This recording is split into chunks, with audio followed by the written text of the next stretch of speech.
Assalomu alaykum barchaga. Bugun sizlar bilan men Bobashir Komiljonovich, anesteziolog reanimatolog, terapevt, vrach, hamda o'qituvchi va Shahram Furkatovich, funksional diagnost, hamda o'qituvchi. O'zimizni kasbimizdan, o'zimizni bilganlarimizdan kelib chiqib, autizm muammosi haqida gapirmoqchimiz. Chunki bugungi kunda har 100 ta odamdan, 100 ta boladan 1-2tasigacha autizm muammosi ko'rilyapti, lekin bizni bilishimiz bo'yicha juda ko'p odamlarda shu muammo bo'yicha noto'g'ri tushunchalar bor. Shu sababdan o'zimizni bilganlarimiz haqida ozgina suhbat qilmoqchimiz. Shahram Furkatovich. Xuddi shunday. Bu yerda ko'proq Bobashir aka ekspert sifatida gaplashadi. Men ularga savol berib suhbatimizni yo'naltiraman. Birinchi savol, ko'plar o'zi autizm nimadan kelib chiqishini bilmaydi. Ya'ni shunday teoriya bor, что autizm vaksinalardan kelib chiqadi. Shu fikrga nima deysiz? Xo'p, keling birinchi navbatda vaksinalarni umuman tegmaylikda o'zi autizmni nimadan kelib chiqishini bilamizmi degan savolga javob beraylik. Umuman bugungi kundagi fanda, ilmiy izlanishlarda aniq 100%lik autizmni nimadan kelib chiqishi haqidagi nazariya yo'q. 1-2 ta 3 xil taxminlar bor, lekin ular 100%lik o'zini tasdig'ini topmagan. Oxirgi izlanishlarni ko'rib chiqdim. U yerda aytishlari bo'yicha aynan miyamizda, katta yarim sharlarda ba'zi bir achaklar, ya'ni o'sha markazlar boshqa uzoq markazlar bilan bog'lanib, ular orasida neyron signallar o'tishi kerak. Ba'zi bir nazarlarga ko'ra, ana shu yaqin bilan uzoq markazlar orasidagi neyron signallarning buzilishi hisobidan keladi degan nazariya bor. Lekin uni o'rganishgandan keyin shuni aniqlashganki, ba'zi bir autizm bilan og'rigan kasallarda haqiqatdan ham shunaqa buzilish topilgan, lekin ba'zilarida bu narsa topilmagan. Shundan kelib chiqish aytish mumkinki, bu nazariya o'z tasdig'ini topmagan. Ikkinchi nazariya, o'sha miyamizda signallarni bir-biriga o'tishini ta'minlovchi neyromediatorlar bor. Aynan ko'p neyromediatorlar bor. Aynan autizm bilan kasallangan bemorlarda o'sha bir nervdan ikkinchi nervga signalni o'tishini ta'minlovchi GABA degan neyromediator bor. O'sha gamma aminomaslin kislota deydi. O'sha neyromediatorni kamayishini aniqlashgan. Lekin uni ham keyinchalik o'rganishganda u narsa autizm bilan og'rigan bemorlarning ba'zilarida haqiqatan ham to'g'ri chiqyapti, lekin ba'zilarida normada chiqyapti. Uchinchi nazariya ham bor. Uchinchi nazariyada aynan gormonal o'sha peptidlar, vazopressin va oksitosin gormonlarning yetishmasligi hisobidan kelib chiqadi degan nazariya ham bor. Lekin bu nazariyalarning birontasi 100%lik o'z tasdig'ini topmagan. Shu sababdan biz hozirgi kunga kelib autizm nimadan kelib chiqishini 100% ayta olmaymiz. Hech kim buni ayta olmaydi. Shu sababdan ham uni 100%lik davosi ham yo'q desak bo'ladi. Keyingi masala vaksinatsiya masalasi. Vaksinatsiya masalasi juda qiziq bo'lgan. Yilni aniq esimda yo'q, taxminan 1997-yil, 98-yillarda bir amerikalik olim Lancet jurnaliga maqola yozyapti. Lancet bu juda mashhur ilmiy. Masalan, hozir bizni o'zimizni sharoit bilan taqqoslaydigan bo'lsak, Telegramda kunuzda biron narsa chiqsa agar biz darrov ishonamiz. Kunuz yozyapti, hamma ishonadi-ku. Tibbiyotda Lancet jurnali ham xuddi shunday. Lancet jurnali biron narsa yozsa hamma ishonadi. Bitta olim chiqyapti-da, Lancet jurnaliga vaksinatsiya tufayli autizm kelib chiqadi. To'g'ridan to'g'ri emas. Uni aytishi bo'yicha vaksinatsiya qilingan bolalarda ichagida qandaydir yallig'lanish, yangi yallig'lanish kasalligi paydo bo'ladi va buning natijasida bolada autizm rivojlanadi degan teoriyani olib chiqgan. Shundan keyin hamma Lancetni o'qiyapti-da, haqiqatdan ham vaksinatsiya tufayli autizm kelib chiqadi degan qarorga boryapti. Uni в основном shifokorlar o'qiydi, shifokorlar ishonyapti va omadga yetkazyapti. Xuddi shunday. Aholiga. birinchi navbatda bu maqolani shifokor yozyapti. Ikkinchi navbatda Lancet jurnalida yozyapti. Uchinchisi Amerikada chiqyapti bu narsa. Shuning uchun bu informatsiya hammaga juda tez tarqalib ketgan. Lekin keyinchalik surishtirishlar olib borilgan, chunki qanday bunday bo'lishi mumkin, bunaqa ma'lumot qayerdan kelib chiqdi deb surishtirganda, u odamni izlanishlarini ko'rishsa, u atigi 12 ta bolada o'rgangan ekan. 12 ta bolada. Hamma biladi, ilmiy izlanishda o'sha statistika qilayotganda 12 ta bolada, 12 ta populyatsiyada o'rganilgan narsa u statistik aniq hisoblanmaydi. Juda kam odamni ko'rishgan. Bu narsani tekshirish uchun yuzlab, minglab odamlarni tekshirib, keyin xulosa qilish mumkin. Uni bo'lmasa statyasi qanday qilib Lancetga o'tgan? U juda tekshirishni o'tishi kerak bo'lgan. Shu masala qo'yilgan, qanday qilib o'tgan degan. Lekin bu narsani haqiqatan tekshirish uchun ko'p vaqt o'tgan. U vaqt o'tguncha bu noto'g'ri ma'lumot hammaga tarqalib ketavergan. Keyin jurnalistlar o'rganib chiqishgan, haqiqatan ham shunday bo'lgan ekanki, u odam bu statyani yozayotgan paytda haqiqatan ham autizm chiqaradi degan natijalarni olmagan. U tibbiy kartalarni, bolalarning tibbiy kartalarini soxtalashtirgan ekan. Soxtalashtirgan, o'ziga moslab chiqargan ekan. Buning hammasini tagida pul yotgan.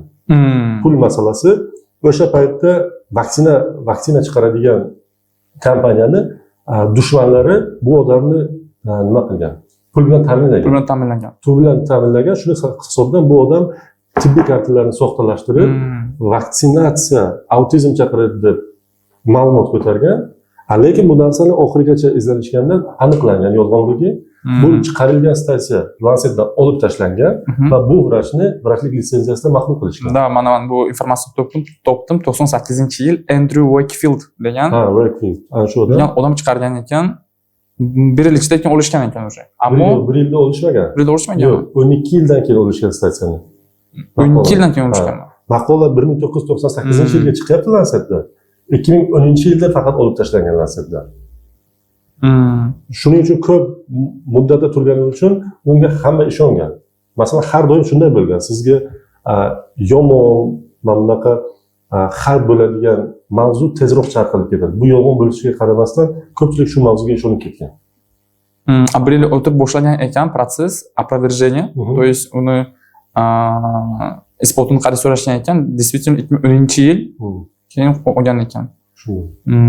Demak, yana shu pul muammosi, yana shu katta korporatsiyalarni foydasini deb oddiy aholi ziyon chekkan. Demak, buni eshitib qanchadan odam vaksinadan voz kechganda o'sha vaqt. Albatta. Bu asosan o'sha AKDS degan vaksinatsiyani hisobidan kelib chiqadi deyishgan. AKDS o'sha biz ko'kyo'tal,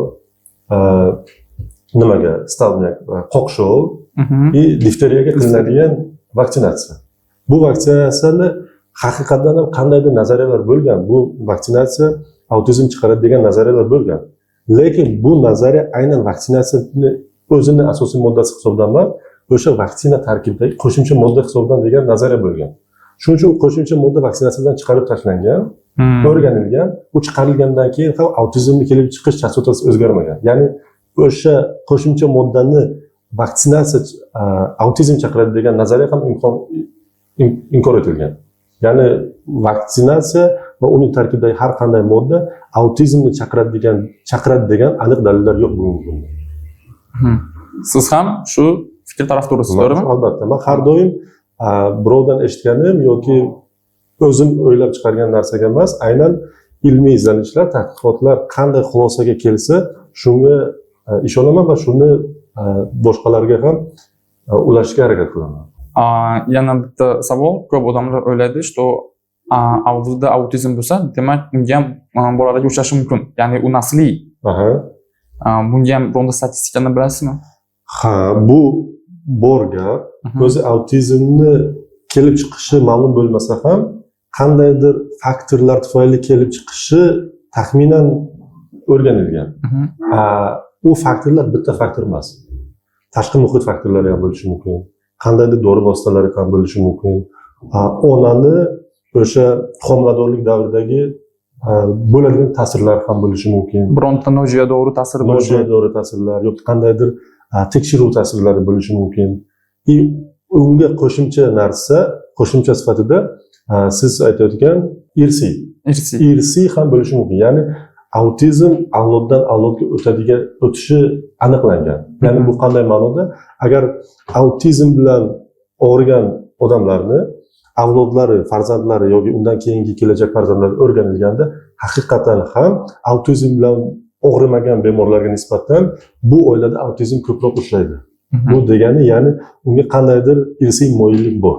Autizm uchragan oilada keyingi avlodlarda yana autizm uchrashi moyilligi kattaroq. Demak, hozircha fikr mana bunday. To'g'ridan to'g'ri o'tmaydi. Prosta moyillik bor. Yana bironta faktor bo'lsa kelib chiqishi mumkin. Xuddi shunday. Va avlodda umuman bo'lmagan bo'lsa ham, mana bironta amak bo'lsiga, bironta qarindoshiga bo'lmagan bo'lsa ham, lekin unga yana uchrashi mumkin bolalarga, to'g'rimi? Odam sog'lom bo'lsa ham. Shunday. Chunki uni faktorlari umuman juda ko'p va bitta genlar irsiy bilan cheklanib qolmaydi. Shunday. Ya'ni oilasida autizm bor degani aynan farzandlarida ham kuzatiladi degan xulosa yo'q. Yoki oilasida autizm yo'q, farzandlarida kuzatilmaydi degan xulosa ham yo'q. Lekin oilasida bo'lsa kuzatilish ehtimoli ko'proq. Yana shunday narsa borki, hozir autizm diagnozi mas'ul, autizm spektr buzilishi diagnozi qo'yiladi. Xuddi shunday. Bunga nima deysiz? Autizm deyilmaydi o'zi. Hozirgi kunda bir nechta kasalliklar bitta qilib autizm spektr buzilishlar deyilyapti. Bunga sabab autizmni klinikasi, o'sha namoyon bo'lishi hammada har xil namoyon bo'ladi. Juda kichik belgilardan boshlab umuman sotsial izolyatsiyagacha. Shuning uchun uni darajasi har xil bo'lgani uchun, o'sha yorug'lik nurining spektrlariga o'xshab har xil bo'lgani uchun uni hozirgi kunga kelib autizm spektr buzilishlari deyilyapti. Ya'ni bu hamma darajalarni bitta qilib autizm spektr buzilishlari deyilyapti. Ya'ni bu bitta kasallik emas. Hammada bir xil ko'rinmaydi. Masalan, bitta bolalarda faqat qandaydir boshqa odamlar bilan sotsial kontakt qilish buzilgan bo'lsa, ba'zilari umuman gapirmasligi mumkin.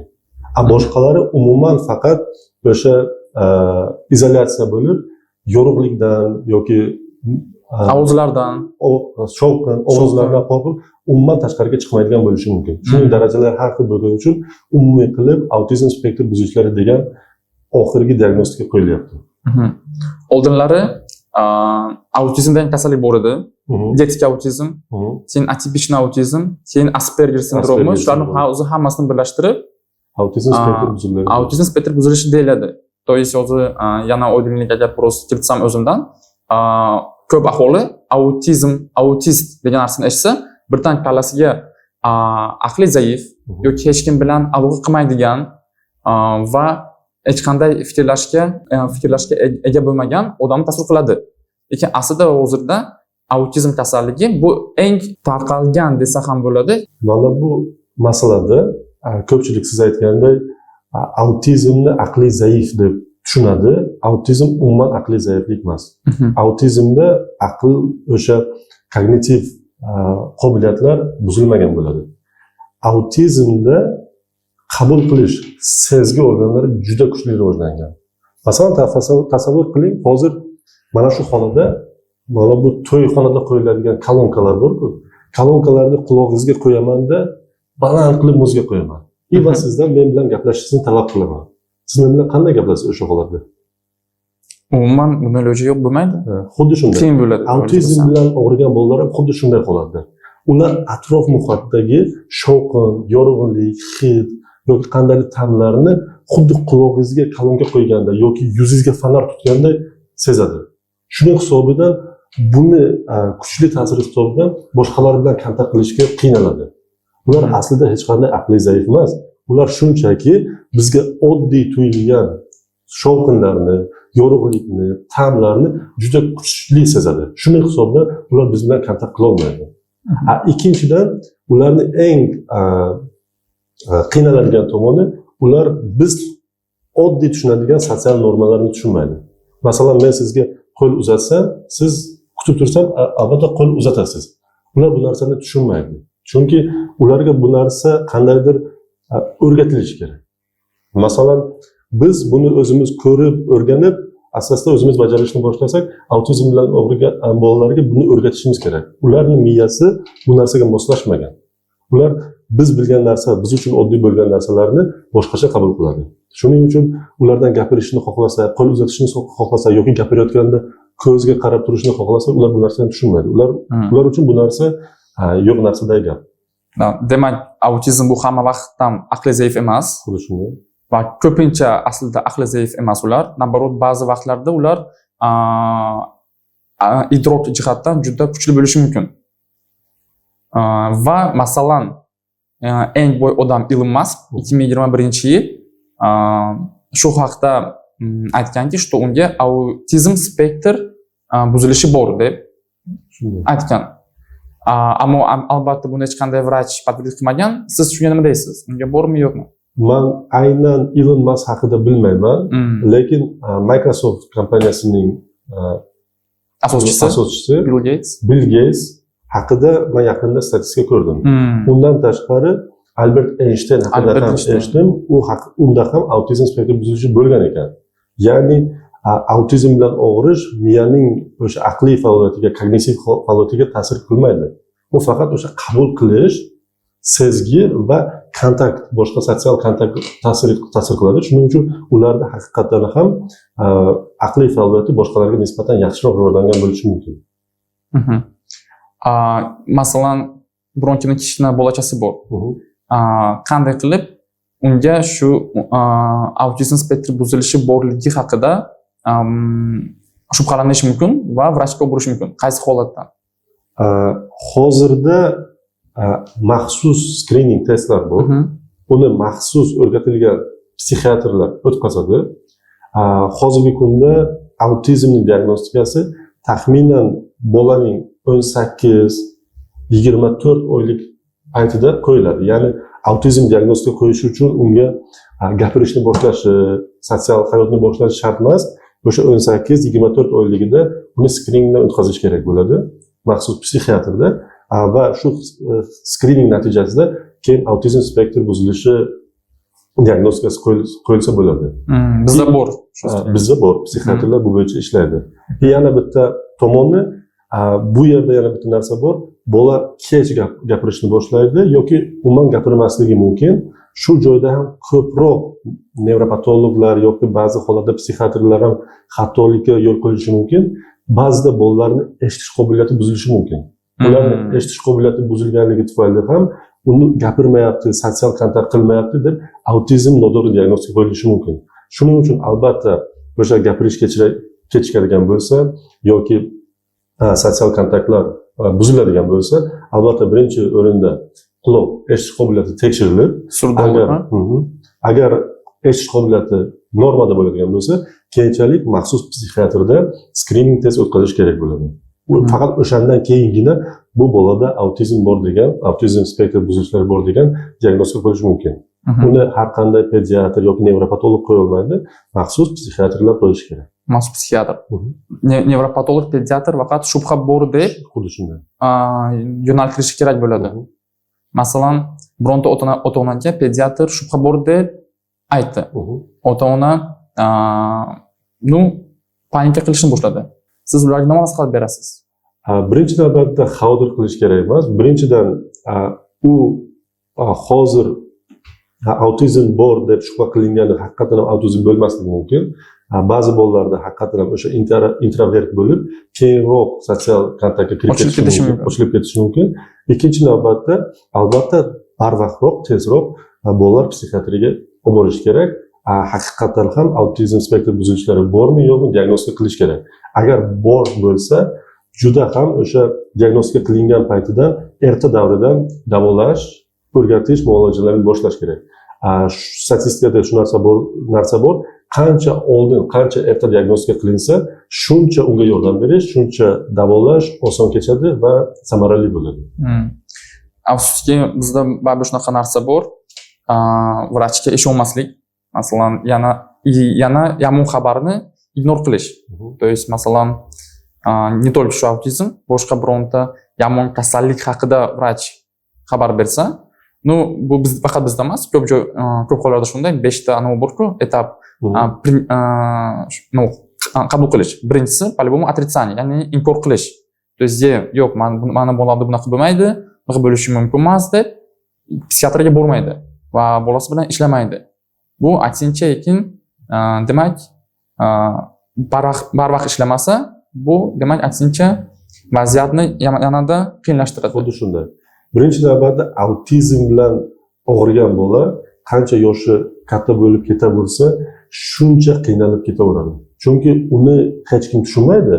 U ham boshqalarning nimaga tushunmayotganini tushunmaydi. Unda nima noto'g'ri narsa, miyasida nima noto'g'riligini tushunmaydi. O'zini qandaydir boshqa planetadan tushib qolganday bo'ladi. Lekin uni barvaqt diagnostika qilib, barvaqt o'qitsa, barvaqt o'rgatilsa, unda shunaqa muammo borligi o'rgatilsa, uni boshqa odamlar tushunmasligi normaligi o'rgatilsa, bu bola shu holatni qabul qiladida, umuman boshqa odamlarga o'xshab normal hayot kechirishi mumkin. Jamiyatga qo'shilib ketadi kelajakda. Yana bitta narsa, jamiyatga qo'shilib ketadi va jamiyatga qo'shilib ketishga majburlamaslik kerak. Autizm bilan og'rigan bolalarni. Ya'ni autizm bilan og'rigan bolalarni biz boshqalarga o'xshatishga harakat qilmaslik kerak. Bu gapirmayapti, gapirishga majbur qilmaymiz. Odamlarga qo'shilmayapti, odamlarga qo'shishga majbur qilmaymiz. Chunki uning miyasi boshqacha formirovat bo'lgan, boshqacha tuzilgan. Bu biz uchun norma bo'lgan, u uchun norma emas. Masalan, buni bitta autizm bilan og'rigan odamni o'zidan aytib beryapti. Bu aytadi, oddiy misol qilyapti. Mana bu Instagram deyapti. Приложение. Mana bu Instagram Android telefoni uchun o'ylab topilgan deyapti. Lekin mana shu Instagramni Androidnikini Play Marketdan olib siz iPhone'ga qo'ymoqchi bo'lyapsiz. iPhone buni olmaydi deydi. Bu yerda iPhone'ning muammosi emas, bu yerda Instagramning muammosi emas. Bu muammo shundaki, bu приложение Android uchun o'ylab topilgan. iPhone uchun emas. Xuddi shu yerda autizm miyasi ham xuddi shunday. Masalan, oddiy bizning miyamiz Android desa, autizm bilan og'rigan bolalarning miyasi iPhone'ga o'xshaydi. U yomon emas, u noto'g'ri emas, u faqat boshqa programmada ishlaydi. Va qimmatroq. Biz uchun Android uchun yozilgan programmalar, biz uchun norma bo'lgan narsalar ular uchun ishlamaydi. Shuning uchun uni Androidga o'xshatishga harakat qilmasligimiz kerak. Da, ya'ni o'zi bironta aytmasin, Instagram iPhone'da bor deb. Endi bironta ilova, Instagram misol edi, faqat Android uchun yaratilgan bo'lsa, iPhone'ga to'g'ri kelmasligi mumkin. Instagram emas, любой boshqa ilova bo'lishi mumkin. Xuddi shunday. Yoki oddiy, masalan, PlayStation bo'lsa, PlayStation'ni 5 uchun yaratilgan disk PlayStation 3 ga o'tmaydi. Lekin PlayStation 3 yomon degani emas. Bu faqat bu uchun programmalashtirilmagan. Ularni miyasi ham xuddi shunday. Shuning uchun ularni miyasini o'zgartirishga biz harakat qilmaslik kerak. Ularga to'g'ridan-to'g'ri tushuntirib, o'shalarning miyasi uchun mos muhitni yaratish kerak. Masalan, ba'zi bolalar yorug'likdan nima bo'ladi? Qo'rqadi. Ya'ni ularga yorug'lik kamroq bo'lgan muhit yaratamiz. Shovqindan qo'rqadi. Shovqin kamroq bo'lgan muhitni yaratamiz. O'shalarga mikroklimat yaratib beradigan bo'lsak, ular ham normal bizga o'xshab yashab ketaveradi. Demak, umuman qilib aytganda, agar ota-ona, agar boshiga qaytsak, ota-onaga xabar berishsa, что autizm spektri buzilishi bo'yicha shubha bor bolasiga, xavotir olmasdan u bilan baribir ishlash kerak. Va vaqt bo'y bermaslik kerak. Bolalikdan agar ishlab u bilan shug'ullansa, bolalar bilan shu maxsus pedagog bilan yo o'zlari shu harakat qilsa, u ko'rmagandek bo'lib ketishi mumkinmi? Ko'rmagandek bo'lib ketishi mumkinmi? Juda qiyin savol. Yana o'sha gap, nima qilsak ham Android uchun yaratilgan programma Android uchun ishlaydi, iPhone uchun yaratilgan programma iPhone uchun ishlaydi.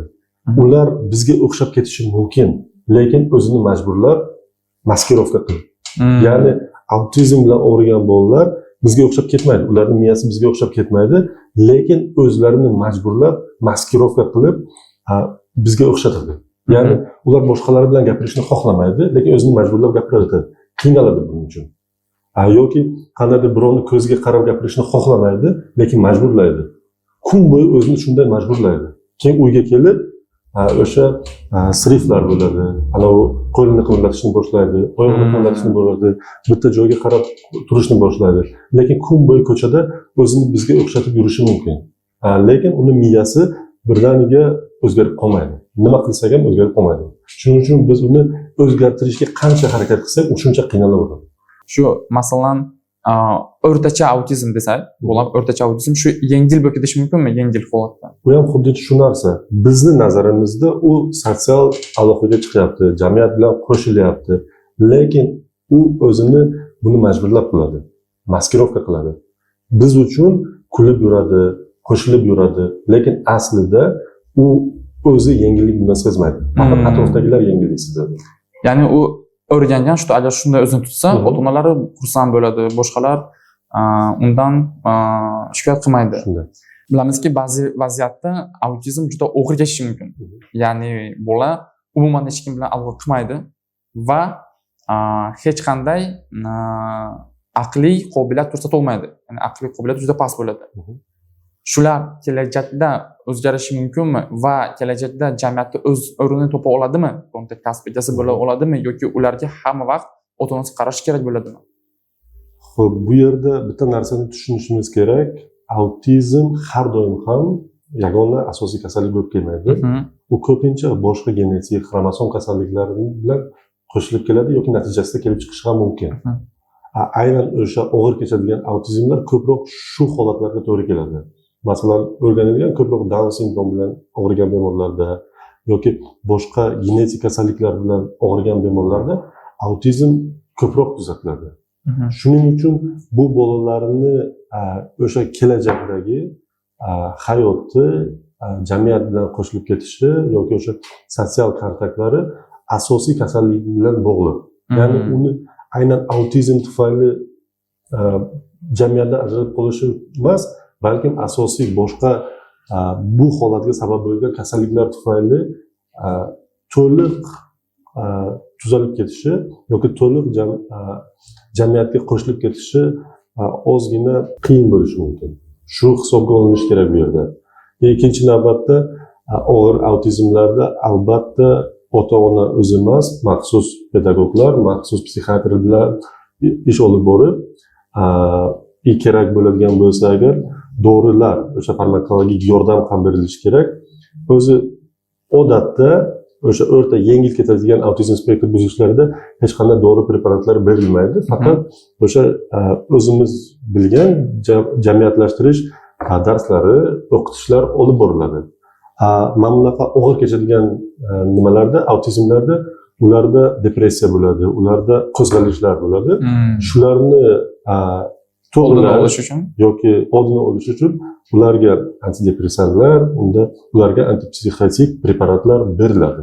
Va shularning hisobidan, shularning yordami bilan yengillashib, o'sha og'ir daraja o'rta darajaga o'xshab yurishi mumkin.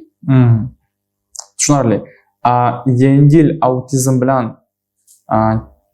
yengil autizm kechayotgan bola kelajakda qaysi kasb egasi bo'lishi mumkin yoki unga yaxshi anavi bor, ya'ni potensial bor bo'lishga va ota-ona qaysi kasblarga undashi kerak emas shunaqa bolalarni. Bu yerda albatta o'sha bolani sotsial to'siqlardan kelib chiqishimiz kerak. Birinchi navbatda biz majburlolmaymiz. Majburlasak u qiynalib, ahvoli og'irlashib ketaveradi. Shuning uchun majburlamasdan o'sha sotsial kontaktni minimal talab qiluvchi kasblarga qo'ysak yaxshiroq bo'ladi. Masalan, men o'zim bu mutaxassis fikr emas, o'zimning fikrim bo'yicha IT sohalari, o'sha programmalashtirish yoki qandaydir dizayn sohalari yoki rasm chizish sohalari, aynan u bolalarda mana shu sohalarga yaxshi nima bo'ladi? Qobiliyat. Shuning uchun o'zini qobiliyatdan kelib chiqib, kasbga yo'naltirsak yaxshiroq bo'ladi. Ko'proq intellektual va odamlar bilan aloqa kamroq bo'lgan joy. Xuddi shunday. Aha. Keyin bitta tanishimdan ancha yil bo'ldi eshitgandim. Shu bolasiga autizm qo'yilgan ekan va ular davolash o'tayotgan ekan. Ya'ni u degandiki, что davolayapmiz va bir qanday bironta folbin emas, shu bitta vrach dori yozib berib davolayapman degan ekan. Men o'zi aniq esimda emas, endi balki odam adashgan bo'lishi mumkin, что vrach balki shu davolash haqida emas, balki siz aytgan oldini olish, depressiyani oldini olish bo'yicha dori yozgandir. no u odam ishonayotgandi что bolasi tuzalib ketadi, ya'ni ular davo qilyapti.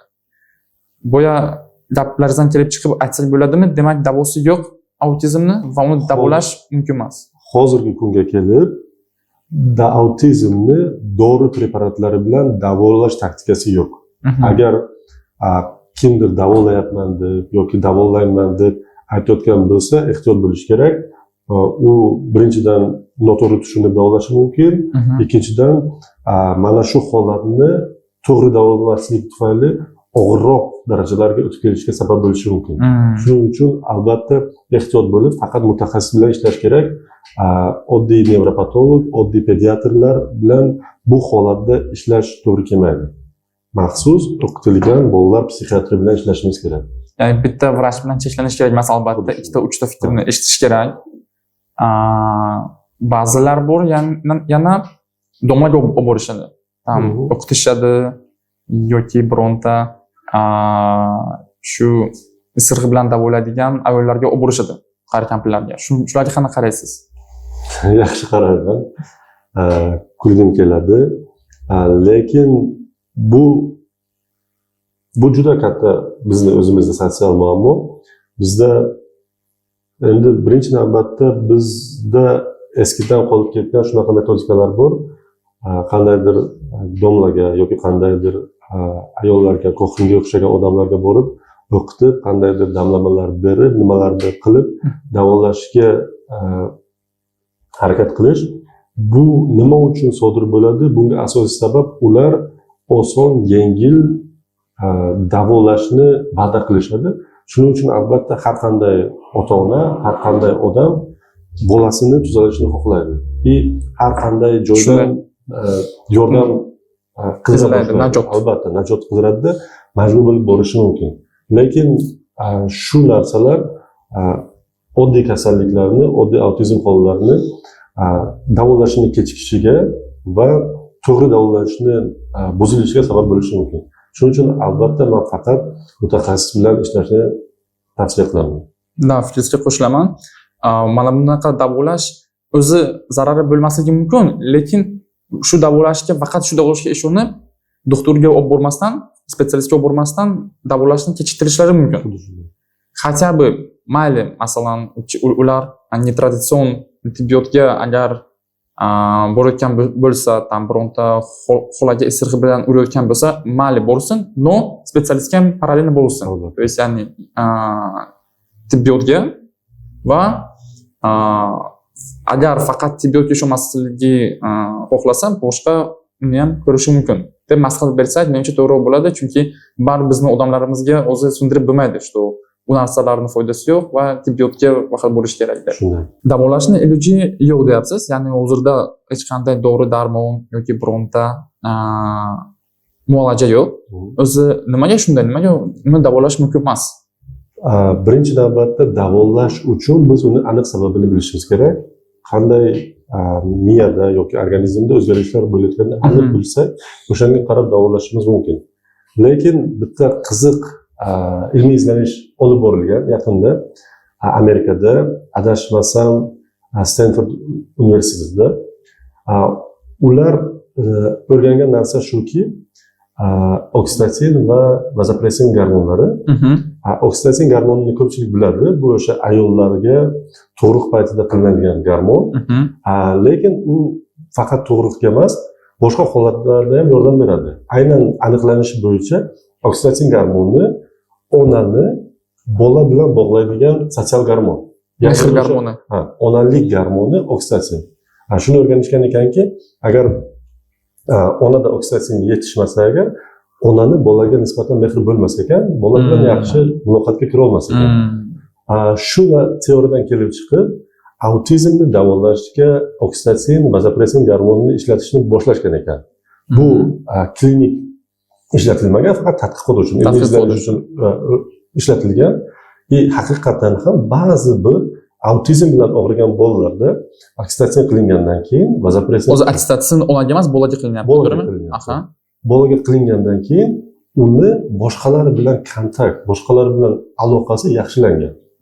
Shunaqa izlanishlar olib borilyapti. Lekin bu izlanishlarning ham kamchiligi bor.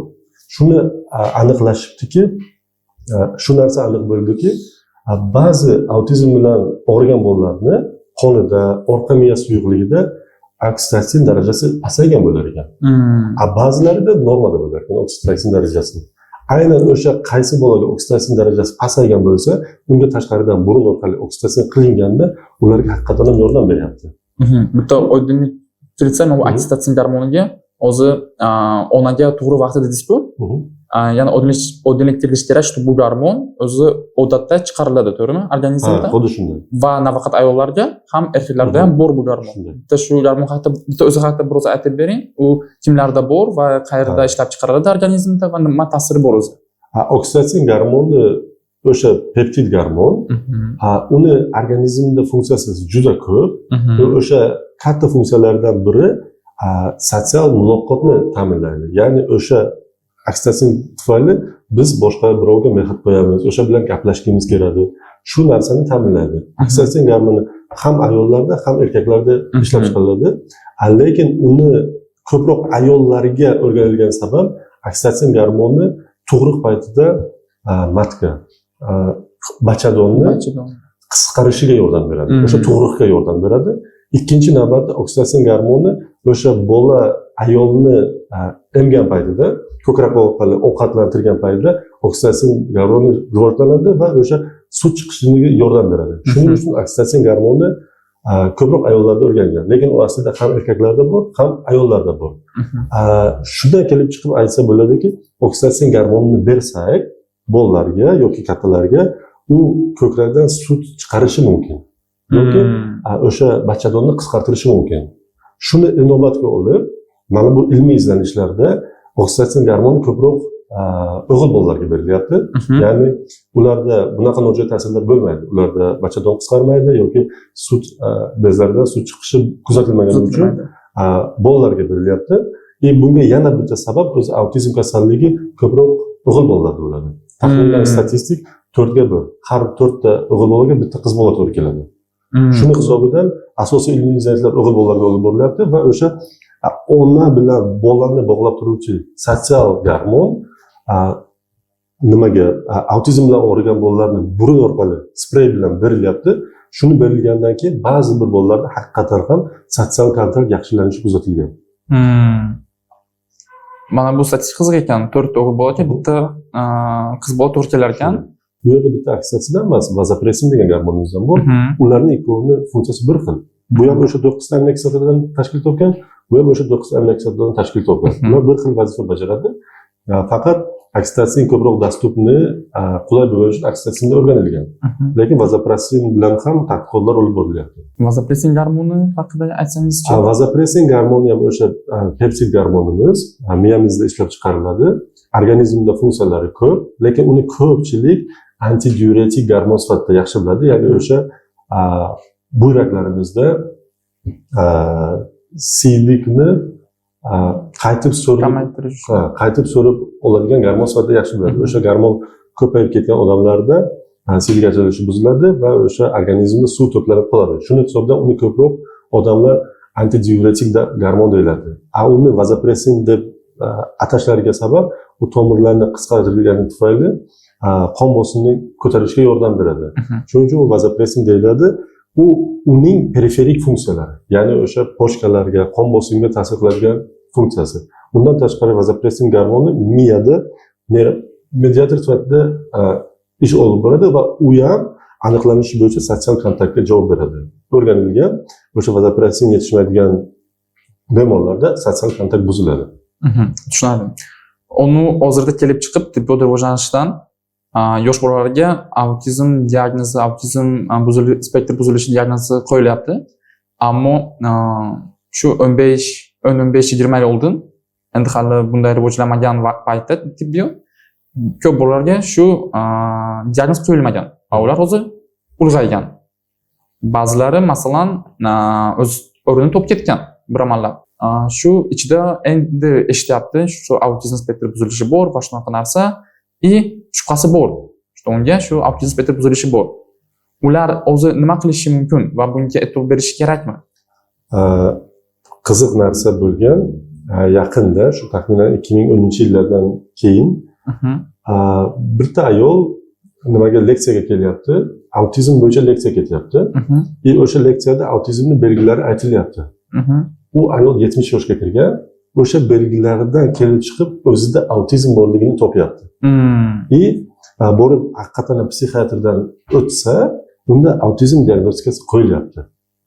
U ayol shunday aytib beryaptiki, men endi o'zimni tushundim deyapti, endi yashashni boshladim deyapti. Shuncha payt men xuddi birovni kiyimini ichida yurganday bo'lganman, xuddi boshqa planetadan yurganday bo'lgan. Mani odamlar tushunmasdi, nima uchun tushunmasligini bilmaganman deydi. Yengil topgan.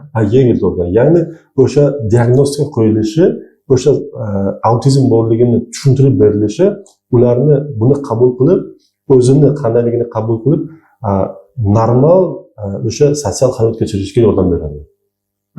Demak, maslahat berasiz, что psixiatrga borib ko'rikdan o'tish kerak. Agar haqiqatan ham o'zini boshqacha his qiladigan bo'lsa, boshqalar bilan kontakt buzilgan bo'lsa yoki umuman izolirованный biron joyda boshqalar bilan gapirmasdan, qo'shilmasdan yuradigan bo'lsa, psixiatrdan o'sha screening test o'tsa, albatta yaxshi bo'ladi. Ammo psixiatrdan qo'rqsa-chi, u yerda psix degan anavi bor. Qo'rquv bor, что u yerga borsa, balki uni psixga chiqarishi mumkin unda. Psixiatr bilan ishlash bu aynan o'sha psixik buzilishlar uchun ham emas.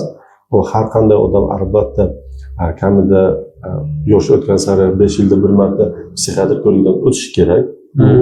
Bu psix bo'lish shart emas, psixiatrdan ko'rikdan o'tish uchun. Ikkinchi navbatda u o'zini ichida bor kasallik bilan qiynalib yurgandan ko'ra bir marta borib o'sha kasallikni aniqlab, o'shanga normal o'sha adekvat davolarni olib boshlasa, o'zining hayot tarzi, o'zining hayot sifati yaxshilanadi. Shuning uchun mana shu tomonlarni o'ylagan holda albatta borib mutaxassis bilan maslahat qilsa yaxshi. Psixiatr mas'ul mabodo psixologga borsa-chi? Yo'q, psixiatr bilan psixolog bu yerda katta farq qiladi. Autizm spektr kasalliklari, umuman sotsial kontakt bilan ishlash yoki depressiv kasalliklar yoki mana bunaqa anxiety, trevojniy rasstroyство bilan ishlash albatta bu psixiatrning ishlaydigan sohasi. Psixologik emas. Hech qanday psixolog yordam bera olmaydi. Faqat mutaxassis, tibbiy psixiatr, bolalar psixiatri yordam berishi mumkin. No, psixologga borsa ham, agar psixolog professional bo'lsa, o'z ishini anonsi bo'lsa, haqiqiy kasbdori bo'lsa, u albatta psixiatrga yuboradi bunaqalarni, to'g'rimi? Albatta. Demak, o'zi aytsa bo'ladimi, psixologga borib, masalan, psixiatrdan qo'rqsa, avval psixologga borib, keyin psixiatrga yo'naltirilsa bo'ladi deb. Bunday ommaga deyish qiyin, chunki biz har doim kasalni to'g'ri yo'naltirishimiz kerak. Lekin haqiqatan ham o'sha qo'rqish yoki qandaydir uyalish bo'lsa agar, nima uchun yo'q, mayli borsin, psixolog bilan haqiqatan ham qandaydir o'zgarishlar aniqlangan bo'lsa, keyin albatta psixiatrga borib murojaat qilish kerak. Chunki yana bir marta tushunish kerak, autizm bu psixologiya emas, bu psixiatriya. Ya'ni u yerda tibbiy muammo bo'lishi mumkin. Bolada autizmga sabab masalan miyada qandaydir organik o'zgarish, masalan o'smak bo'lishi mumkin, anevrizma bo'lishi mumkin yoki bolada xromosom kasallik bo'lishi mumkin, gen kasalligi bo'lishi mumkin. Bu narsa bilan psixolog ishlamaydi, uni ishlar doirasiga umuman kirmaydi. Bu bilan tibbiyot xodimi, psixiatr ishlashi kerak. Ko'plar bilmaydi, psixolog bo'lish uchun tibbiyot oliygohini tutish kerak emas, to'g'rimi? Shunday. Uni faqat tutatsa psixiatr. Shunday qilib suhbatimizning oxirida bironta maslahatlar yoki agar mabodo bironta ijodiy film yoki badiiy filmlar bo'lsa, shu haqida yoki kitoblar bo'lsa, nima maslahat berib o'tasiz? Yakunda aytamanki, albatta diagnostikani, tekshiruvni kechiktirmanglar. Qanchalik tez davolansa shuncha yaxshi. Agar umuman hech qanday sizda muammo bo'lmasa, lekin autizm haqida qiziqroq badiiy ma'lumot olishni xohlasangiz, juda ko'p filmlar bor. autizm haqida, masalan, o'sha biz bilgan Des va Sheldonning bolaligi. Sheldon U bolaligi. yerda ham ko'rsangiz, o'sha autist bolani hayotda qanday sotsializatsiyasi yaxshi yoritib berilgan. Bundan tashqari o'sha turk filmi bor. U yerda 7-kameradagi mahbusmi? Mo'jiza, 7-kameradagi mo'jiza. Mo'jiza degan turk filmi bor. Uni ham ko'rib chiqsa bo'ladi. U shunchaki qiziq, badiiy tomosha qilish uchun, lekin tibbiy ma'lumotlarni o'rnini bosmaydi. Bitta filmni ko'rib, siz birdaniga autistlarni tushunib qoladigan bo'lib qolmaysiz. Yana bitta film bor ekanchi, serial Shon Murfi, yaxshi doktormi, shunaqa. Good Doctor, хороший doktor. Хороший doktor.